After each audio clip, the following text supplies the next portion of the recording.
अब आप पढ़ते हैं रटने के लिए। 28/4 is equal to 7. 28/4 is equal to 7. 28/4 equals to 7. इसीलिए तो बहुत सारी परीक्षाओं में आपका सिलेक्शन नहीं हो रहा है। इस शब्द का, इस चिन्ह का इस्तेमाल करो। ये चाबी की तरह है, इसका काम है दिमाग को में डालकर इसको खोलना। इसका इस्तेमाल करना है, यहां से पढ़ना है और यहां पर पिक्चर बनानी है। ये पिक्चर यहां बननी चाहिए। और अभी एनसीईआरटी खत्म होने दो, एक झटके में तुम्हारा परीक्षा निकलेगा।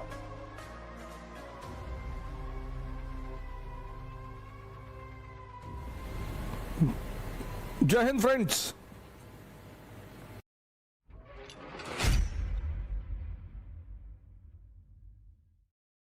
और उठ जाग मुसाफिर भोर भई, अब रैन कहां तुम सोवत है। और जो सोवत है सो खोवत है, जो जागत है सो पावत है।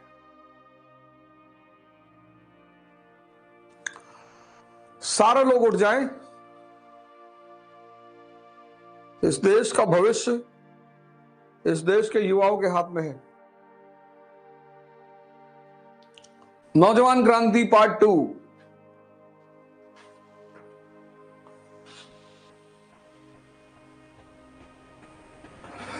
सब नहाएंगे धोएंगे, बिल्कुल तैयार होकर रेडी होकर आएंगे। और कुछ बनने से पहले कुछ बनना पड़ता है, साधना करनी पड़ती है। माता पिता का आशीर्वाद लेंगे किताब के सेशन खत्म होने के बाद। और हम शुरुआत करेंगे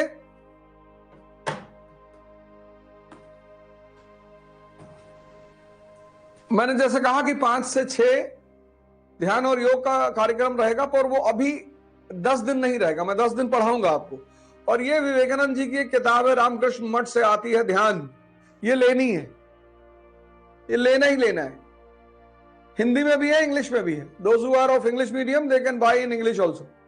ये लेना है, ये भी लेना है।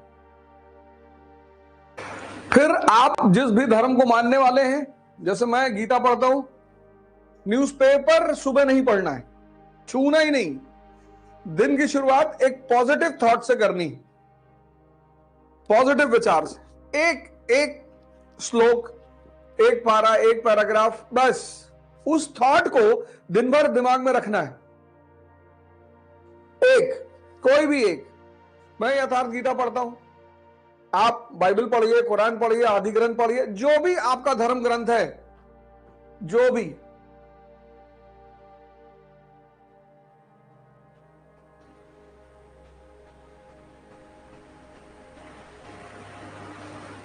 आपका धर्म ग्रंथ है। तो आज का शेड्यूल बनाना है, पूरे दिन का शेड्यूल के हिसाब से ही काम करना है। डायरी हमेशा साथ में रखना है, वो चेक करना है कि ये मेरा शेड्यूल है कि नहीं। घूमने का शेड्यूल है तो घूमने जाना है। छोटा शेड्यूल बनाना है।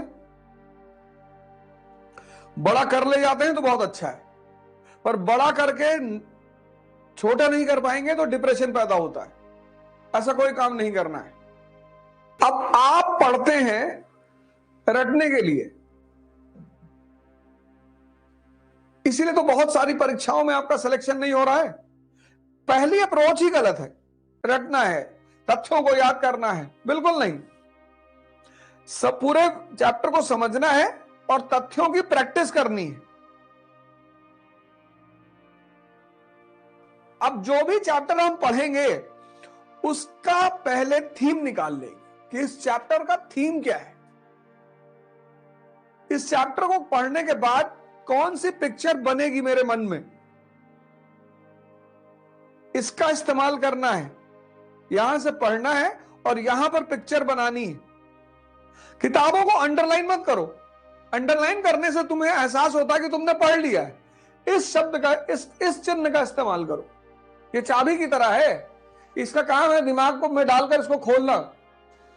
ये पिक्चर यहां बननी चाहिए।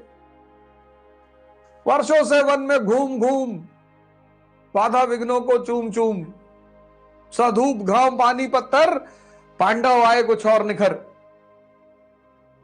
सौभाग्य न सब दिन सोता है, देखें आगे क्या होता है।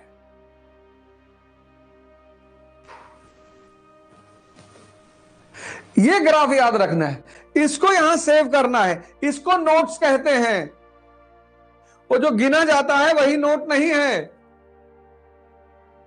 तुम में से बहुत सारे लोग किताब को फिर से लिख देते हो, वो नोट्स नहीं है। अब देखो, आंख बंद करो, और अध्ययन के साथ जो सबसे बड़ी चीज जुड़ी हुई है वो है मनन।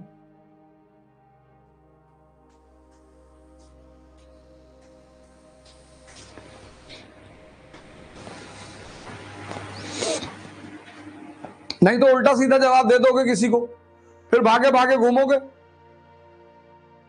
अब एक बात और याद रखना है, पढ़ना है, नेता नहीं बनना है। हमारे लिए इतिहास में जितने भी व्यक्ति हैं वो कैरेक्टर हैं, उनसे रिश्तेदारी नहीं करनी है। उन्हें आदर्श बना सकते हैं अगर उनसे कुछ सीखना है तो। उनको आदर्श बना सकते हैं, भगत सिंह को आदर्श बना सकते हैं, गांधी को आदर्श बना सकते हैं, कलाम साहब को आदर्श बना सकते हैं, अंबेडकर को आदर्श बना सकते हैं, विवेकानंद को आदर्श बना सकते हैं, पर किसी भी व्यक्ति को आदर्श मतलब होता है किसी के पथ पर चलना, उसके लिए झगड़ा नहीं करना। आप अंबेडकर के पथ पर चलोगे तो आप अंबेडकर जैसे महान हो जाओगे। आप विवेकानंद के पथ पर चलोगे तो आप विवेकानंद जैसे महान हो जाओगे। बस इतना ही रोल होता है आदर्शों का, कि आपने उनकी उंगली पकड़ ली और उनके रास्ते पर आप चलते रहे, तो जहां तक वो पहुंचे उसी रास्ते पर चलकर आप भी वहीं पहुंचेंगे। हर व्यक्ति से हमें सीखना है। इतिहास एक ऐसा विषय है जो दो वर्गों के बारे में लिखा जाता है। एक शाही वर्ग के लिए, क्योंकि उन्हें इतिहास से सीखना होता है। एक आम आदमी के लिए, क्योंकि उन्हें इतिहास से लड़ना होता है।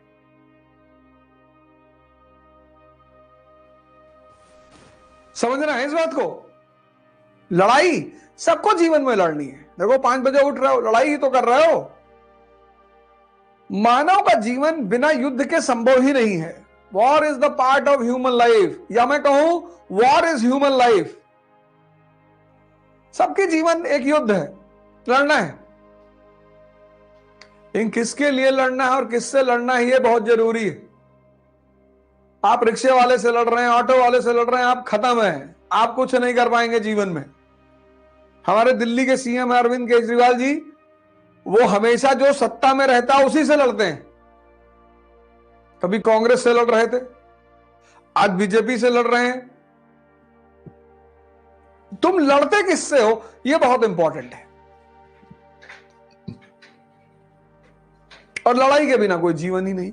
और जिसको संघर्ष से, युद्ध से बचना है, तभी तो रश्मिरथ कहती है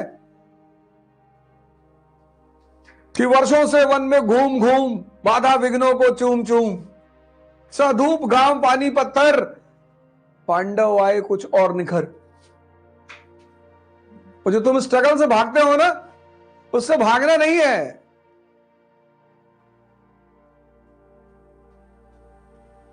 सौभाग्य न सब दिन सोता है, देखें आगे क्या होता है।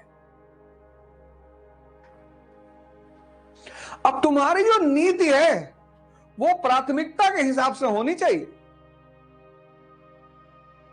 अशोक, विभिन्नतावादी भारत पर उसका शासन है, कटक से अटक, गुजरात से नॉर्थ ईस्ट, तो उसकी नीति क्या है? धम्म। इसीलिए तो महान है वो। जो व्यक्ति अपनी प्राथमिकता को ध्यान में रखकर नीति बनाएगा।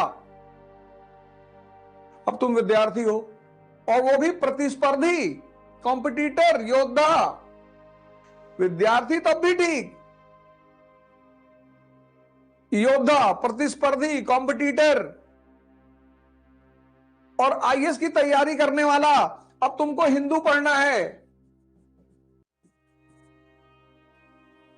2 घंटा मिनिमम।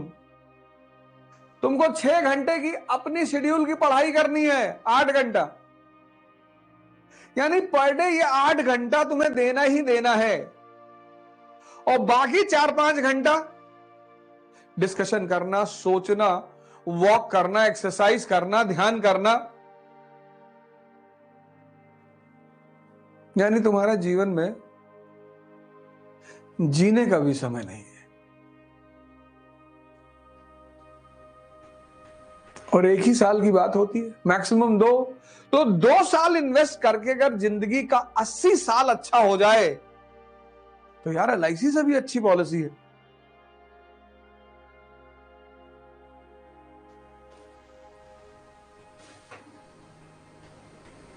अब इस प्राथमिकता में जब 8 घंटा तुम पढ़ना है, अब तुमने प्रेम कर लिया,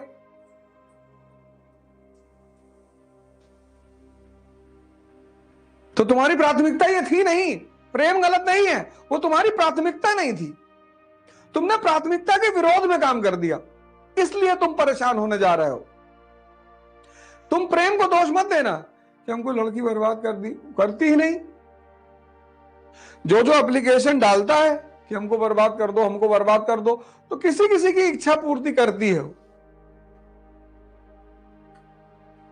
इसको बोलते हैं P=P।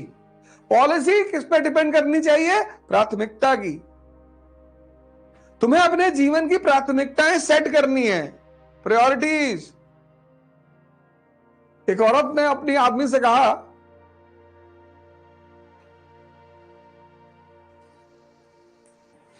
तो कैसे तुम्हारा दिमाग कंसंट्रेट हो गया कहानी को सुनने के लिए? कैसे अलर्ट हो गए तुम कि हाँ मास्टर कुछ नया बात बताने जा रहे हो? अरे इसको सेव करो।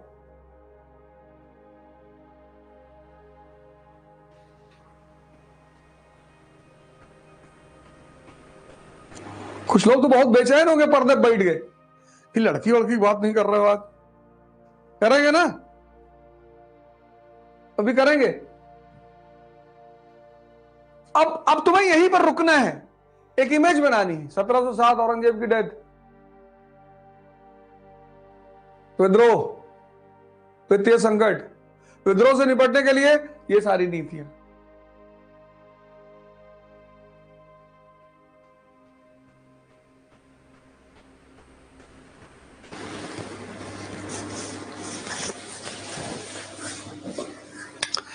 पढ़ना एक आर्ट है। अब यहीं से वो प्री क्वेश्चन बना देता, तुम कर ही नहीं पाते। तुमको पता ही नहीं था। ईमानदारी से अपने दिल पे हाथ रख के पूछना, पहला पेज कितने लोग पढ़े थे? ये सब पता था? कितनी बार एनसीईआरटी पढ़े तुम? और अभी एनसीईआरटी खत्म होने दो, एक झटके में तुम्हारा परीक्षा निकलेगा।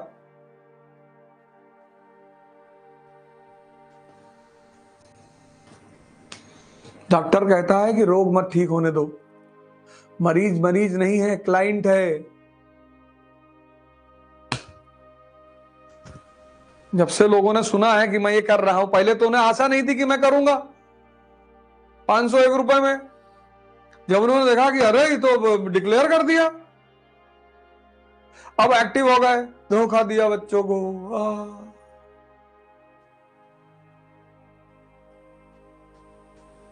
धोखा तो एक ही आदमी ने दिया था, भगवान कृष्ण ने दुर्योधन को। बाकी तो दुनियादारी है।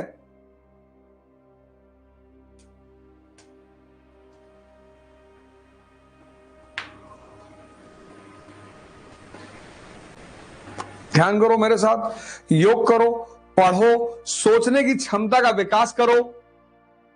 मैंने कहा ना, इस मंच से मैं बहुत नई नई चीजें करूंगा।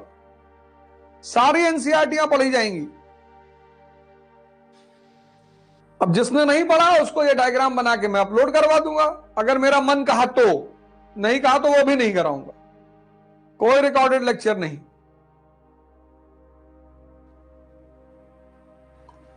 मैं आपके साथ उठ रहा हूं ना 4 बजे, मैं भी तो अपना टाइम आपको दे रहा हूं।